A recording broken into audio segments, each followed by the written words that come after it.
संसारको सबैभन्दा ठुलो युद्ध मैदान कुरुक्षेत्र, जहाँ महाभारतको युद्ध हुन गइरहेको छ। तर यो युद्ध केवल 5000 वर्ष पुरानो इतिहास मात्र होइन। यो त हरेक पल, हरेक सेकेन्ड तपाईँ र मेरो भित्र चलिरहेको चेतनाको शाश्वत सङ्घर्ष हो।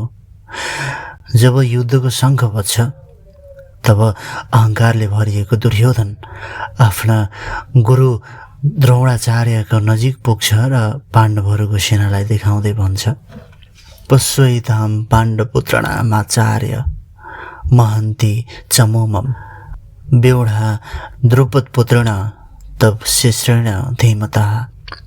दुर्योधनले भन्दैछ, हे आचार्य, तपाईँका बुद्धिमान शिष्य द्रुपदपुत्र धृष्टद्युम्नद्वारा व्यवहाकार खडा गरिएको पाण्डवहरूको यो विशाल सेनाहरूलाई हेर्नुहोस्। बाहिरबाट हेर्दा दुर्योधन शक्तिशाली देखिन्छ। उसँग 11 अक्षौँ श्रेणी सेना छ, तर उसको बोलीमा डर छ, शङ्का र कूटनीति लुकेको छ। ऊ आफ्नै गुरुलाई उक्साउँदैछ। जब मानिस असत्यको बाटोमा हिँड्छ, तब बाहिर संसारमा जतिसुकै साधन र शक्ति भए पनि उसको भित्री मन सधैँ भयभीत रहन्छ। अब आउनुहोस् हामी जाउँ यस श्लोकको त्यो गहिराइमा जहाँ उपनिषदका ऋषिहरूले जीवनको परम सत्य लुकाएका छन्। उपनिषद भन्छ, यो शरीर नै कुरुक्षेत्र हो। हाम्रा भित्री सद्गुण, सत्य, दैवी सम्पदाहरू नै पाण्डव हुन्। हाम्रा नराम्रा विकार, लोभ, मोह, अहङ्कार नै कौरवहरू हुन्। र दुर्योधन भनेको हाम्रो त्यो अहङ्कार हो जसले सत्यलाई स्वीकार गर्न डराउँछ। जब दुर्योधनले द्रुपद पुत्रको नाम लिन्छ, तब एउटा ठुलो रहस्य खुल्छ। धृष्टद्युम्नको जन्म यज्ञको अग्निबाट भएको थियो।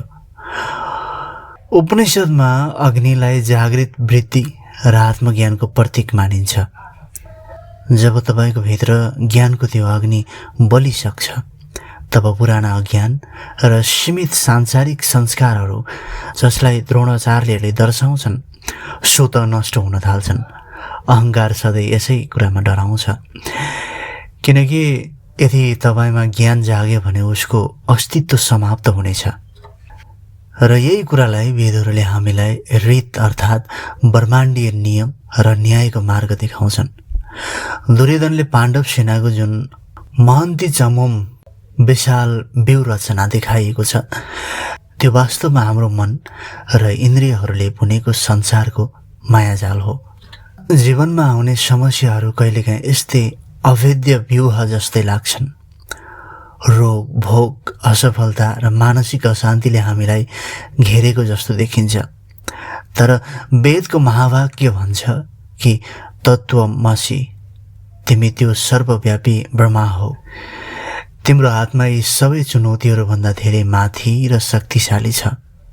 प्रिय आत्मन, यो श्लोकले हामीलाई एउटै कुरा सिकाउँछ, जीवनको युद्धमा चुनौतीहरू जतिसुकै ठुला किन नहुन्, तिम्रो अगाडि समस्याहरूको विशाल सेना नै किन खडा नहोस्, यदि तिम्रो बुद्धि परमात्मामा समर्पित छ भने, तिमी सत्य यानि धर्मको बाटोमा छौ भने तिम्रो विजय निश्चित छ। पाण्डवहरू थोरै थिए, तर उनीहरूसँग भगवान श्रीकृष्ण हुनुहुन्थ्यो। त्यसैले आफ्नो भित्रको दुर्योधन रूपी डर, अहङ्कारलाई त्यागिदेऊ। आफ्नो भित्री ज्ञानको अग्निलाई जगाऊ। साक्षी भावले जीवनलाई हेर्न सिक, किनकि तिमी यो नश्वर शरीर मात्रै होइनौ जो बुढो भएर सकिएर जान्छ। तिमी त अनन्त, अविनाशी र परम आनन्द स्वरूप आत्मा हौ। आजको लागि यति नै। जस्तो लाग्छ त्यस्तै सुझाव अनि सल्लाह दिनुहोला भन्दै फेरि अर्को श्लोकमा भेट हुनेछौँ। हरि ओम तत्सत।